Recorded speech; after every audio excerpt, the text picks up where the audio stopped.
Greetings. My name is Anya Puchulivska. I am the founder and CEO of brand Socialite. And today I have the privilege of welcoming one of my favorite wine and spirit experts, Roberto Loppi. Hi, Anya. How are you? Great. Thank you for being here, Roberto. Of course. So this is your kitchen? This is my kitchen. Yes. It's good sometimes to stay home. We're always on the road. It's good to be home and with all your comforts and have your setup ready here. So yeah, welcome. Thank you. I appreciate that. So tell us, what do you have over there? What do you got for us today? Oh, so today I have one of my favorite wines. This is a champagne called Krug. As you probably know, champagne is a wine before becoming champagne. So this is called the Krug Grand Cuvée. Very nice. Thank you. Yeah, this is Krug Grand Cuvée, which I'm going to open and test it and share some. Can you tell us how to open a bottle of champagne a little bit? Oh, that's a good question. So first of all, you want to make sure that you keep your bottle of champagne nice and cold, not too cold, but I like to drink my champagne around like 50, 55. But it's important to keep the bottles cold because you have pressure, you have bubbles inside. So the warmer the bottle, the higher the pressure. So you want to make sure that you don't have the bottle too warm, otherwise the bottle might explode while you open. So took the bottle from my cellar, and then I hold the bottle like this, about 45 degrees. Okay. And have sort of dissipate the bubbles evenly along the neck, and not let the cork explode right off your roof. Okay. So then you have a cage here. So once you remove the foil, which I just did, you have this little cage, metal cage here. You start twisting to sort of loosen it up and let the cork out. But before you start doing that, it's very important that you start putting pressure on the top of the neck here, the top of your cork. Because as you start loosening the cage here, loosening up the cage here, you have pressure, the pressure inside. Bear in mind that if you don't know fun facts, the bottle of champagne, you have 6 atmospheres of pressure. It's pretty much the like a car tire pressure. So there's a lot of pressure there, and the cork, all it wants to do is to explode right there. So make sure you always put your hand or your firm grip on top to prevent bottle by exploding. So you start loosening up the cage, and make sure also there is nobody around you. Don't point it at anybody. Don't point on your face, just away from everybody. You start loosening up the cage, and then you get a firm grip at the bottom. You can use a towel if you want. If the bottle is a little wet, you can use a towel. And then you start twisting the bottom. So you have a firm grip on this hand. Try and sort of keep all the pressure together here. Start twisting the bottle. You don't want to do a pop. You don't want to really, champagne is about celebration. You can pop it. But let's learn how to do it properly, like you would do, like a sommelier would do it in a restaurant, right? So you start twisting gently, and as soon as you feel the pressure going up, you should hear this sound. Nice. Could you hear that? I did. A little hissing. There you go. Bottle is open. Beautiful. Now, why do sommeliers always smell the cork? Yeah, you smell the cork because sometimes you might have some problems with the bottle, and a lot of problems with the wine inside the bottle are coming from the cork. So without going too technical, you may have one of the most common faults in the wine, which is the smell of cork, the cork taint, which is almost like a wet cardboard. And so by smelling the cork, if you have a little bit of training, you will be able to detect that before smelling the wine. So it's just a habit that I have by working many years in restaurants. I started smelling the cork. This cork smells like cork, which it should be, but it's not too pronounced. It's not like wet cardboard, so it should be fine. However, you should always test the wine afterwards. That's the first step to sort of detect any potential flavor. Plus, it's just a beautiful smell. Reminds you of like all these beautiful like forests in Portugal where they harvest the corks from the trees. Very interesting. But that's for another lesson. Okay. All right, so then I have a couple of glasses here. Now, depending on what glass you have at home, you can choose which one you prefer. Now, champagne, especially a complex, rich, full body, high quality champagne like Krug, it's always better in a larger glass. Because, think about it, this bottle, it took almost over 20 years to craft. So you have that complexity and that notes that want to develop in the glass. So, when you put a complex wine in a small glass, in a narrow glass, it's almost like, going to a concert with earplugs, right? Now, in the case of champagne, of course, you want to celebrate, you want to see the effervescence, the bubbles. This is why the flute, this type of narrow glass, was developed. But in order to fully appreciate all the nuances of the wine, I highly recommend, and I like to drink in a different glass, something like that, or a burgundy glass, like you would do for, any other glass, something more similar to this one, for example. So any white wine glass or any wine glass that you might have at home, you can utilize for drinking champagne. I would recommend so, yes. Okay. So now we do a little test here.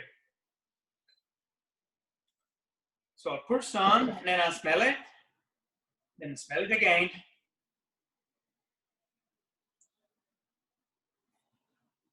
Oh, God, I really needed this. Okay, so this is a blend of, okay, the wine is fine now. Now you test it, you know it's great, and then you can pour a little bit more for you and your guests. And then the champagne like that, Krug, I like to drink it almost like a, not a room temperature, but as I say, 55, 50, 55. So I'm happy to take the bottle from my cellar, from the fridge, and then leave it on the table as I continue my, either cooking or my dinner, anything like that. But if you want, you can put it in a nice pocket. Up to you, really. I, encourage you to drink Krug not too cold, because again, for the same reason you want to appreciate all the full nuances in a large glass like this, the temperature affects the flavors too. So you want to make sure that the wine is not too cold. So you test it. What are we supposed to be tasting? Like, if I get this bottle in the store, like, what am I supposed to be tasting by sipping this? What's so special about Krug? So Krug, this is a blend of 198 different wines. So Krug makes the Grand Cuvée every single year. And it's been making this 168 times since the foundation in 1843. So think about it, every year, 6 winemakers, they taste 400 wines. Those are the 400 wines that they have available to make the blend, to make the cuvée before blending the final blend of each edition of Grand Cuvée every single year for 5 months. 6 winemakers testing 400 wines for 5 months. Okay. So in this case, they selected 198 wines. So, if it's 198 wines, why is it called 168th edition? Well, it's the 168th edition because it's the 168th time the Krug has been recreating this blend. So every year they do one blend, one bottling, one edition. So the 168th edition is different than 167, different than 166, and next year they will be making the 169. Now, one thing I have to mention is that this wine is aged for about 7 years before being released. So this blend, this cuvée, was actually created in 2012. And then it was aged for about 7 years before being released in the market. So I purchased this bottle about a month ago, but it came in the market like, end of 2019.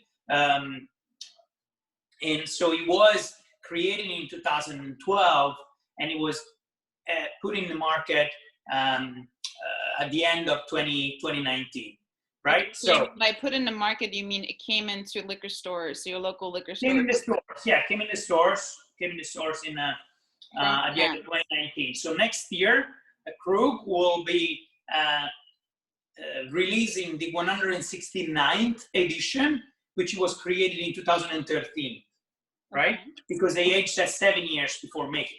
Start to finish, think about it. The oldest wine in this blend, out of those 198, it's from 1996. I see. So think about the oldest wine, 1996. That's why Krug likes to say that it takes over 20 years to craft a single bottle. So that's why there's so much complexity. You know, you have something that is so rich, it's so complex. You have these beautiful, like fresh fruity notes on the nose, and then you have a little bit of this like bread crust, like almost like cookie dough, beautiful and tropical fruits notes. And then on the palate, you have great acidity, but you have complexity as well. Again, this bread crumb, almost like this classic creme brulee note that that Krug likes to express in the glass. You can drink this wine and test this wine after drinking it now. Today we are in 2020, but you can keep this in your cellar for many, many years. You can keep this for 10, 15, 20 years, and it will gain complexity. The flavor will always change and evolve. And so you will have a different tasting wine each time you will test it, which is the most amazing thing on champagne, but all the high quality fine wines. So that's what I'm testing now. And this wine is already now in my glass, been in the glass already for a few minutes. So it's already more bright and more rich, and it's getting a little bit of warmer temperature. So it's developing more flavors. It's just beautiful. So Roberto, if I were to buy a bottle of Krug and have dinner or snacks, what would you recommend have this bottle paired with? You know, Sunday nights, Monday nights, you know, life, everything is good with champagne, especially high quality champagne like this. But I mean, think about it when you use sparkling wine in general, especially champagne with that complexity and that beautiful high acidity, you can have almost anything. You know, I like oysters, I like lobsters, I like crab. You can have sushi, you can have everything. I mean, or you can have even something more complex and rich with a something with a little bit of fattiness in the food, maybe something with cheese. You know, you can have like, you know, even roasted chicken, you know, something a little bit more meaty, complex, where you will play with the acidity. The acidity in the champagne is something that really, together with the effervescence, so the bubbles really cut through the fattiness that you have in the food, and that makes it a great match. But again, I really like oysters. I like seafood. I don't know what I'm cooking tonight yet, but we'll see. I'll probably some seafood. All right, make sure you send some to my house as well. So, and a bottle of Krug would be nice. So I see you have two different bottles there. Can you just tell us why you have two different bottles of Krug there? Yeah, so depending on, you know, Krug in particular makes different formats. Makes the smallest bottle here, the half bottle, which is 375 milliliters. And then makes a regular bottle, 750 milliliters. Then makes also a Magnum, which is 1.5 liter, so double the size of a regular bottle, and a larger one, which is 3 liters. So depending on the format, you actually have the same blend, so the same edition. Krug makes one edition, one blend a year, but you actually have a wine that stays in the bottle for a little bit less or more time, depending on the format. So the way, and this does not apply to Krug only, but applies to every single wine. Depending on which format the wine is in, ages in a different way. So that usually the half bottle are the one that they age a little bit faster, right? And the larger format, they age a little bit slower. And that has to do with the sort of, you know, again, without going too technical, but the ratio of wine versus oxygen inside the bottle. So think about when the bottle was corked with this, you had this amount of wine and a little bit of oxygen here in between the cork and the wine. You add that into the same amount of oxygen in a regular bottle, but you have double the amount of wine.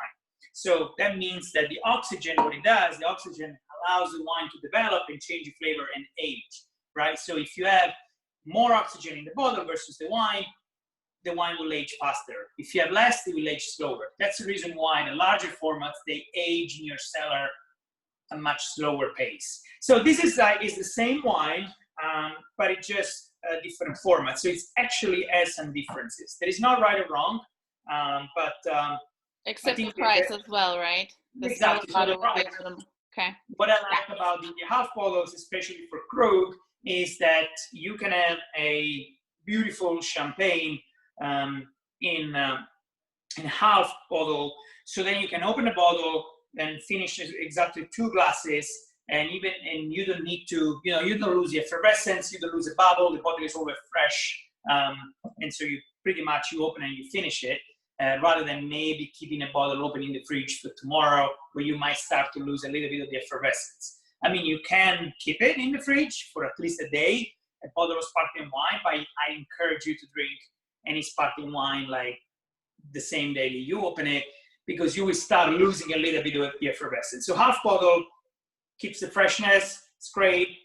Costs half of the price of that. This is a prestige cuvee. So prestige cuvee for champagne means the top of the range, the very best that any champagne producer makes. And Krug is a prestige cuvee. So it's very much on the same leagues of big names like Dom Perignon and Cristal and all these very famous sparkling wine. So half bottle, very versatile, half of the price, great for everything, great for thinking what to cook in this particular moment. I'm enjoying it. So thank you so much for being so generous with your time. Any last words for our viewers? No, I would say go explore and enjoy. Find your favorite local retailer and ask questions. There are so many beautiful wines in the market now. There are so many, especially for sparkling wine. There are so many different styles of making sparkling wine, different price points.